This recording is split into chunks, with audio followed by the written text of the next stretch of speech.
আমার বর কালকে এসে আমাকে বলছে, ওগো জানো তো আমার মধ্যপ্রদেশটা না খুব বেড়ে গেছে। আমি বলছি এই মধ্যপ্রদেশটা আবার কি গো?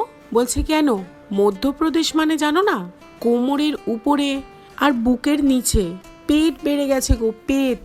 পুজোর জন্য মার্কেটে প্যান্ট কিনতে গিয়ে একটাও প্যান্ট আমার কোমরে হচ্ছে না।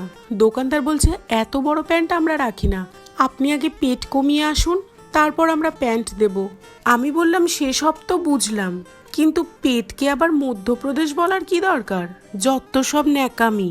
ঠিক আছে, আজ থেকে আর রাতের বেলা ভাত রুটি আর কিছুই খাবে না। এই যে আমি ওটস, দুধ, কলা, আপেল আর ড্রাই ফ্রুটস দিয়ে স্মুদি বানিয়ে দিচ্ছি, সেটাই খেয়ে থাকবে।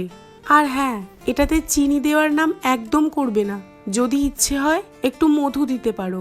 এটা নিয়ম করে 10 দিন খেয়ে দেখো, ওই যে তোমার মধ্যপ্রদেশ না উত্তরপ্রদেশ কি বেড়েছে, 10 দিনেই কমে যাবে।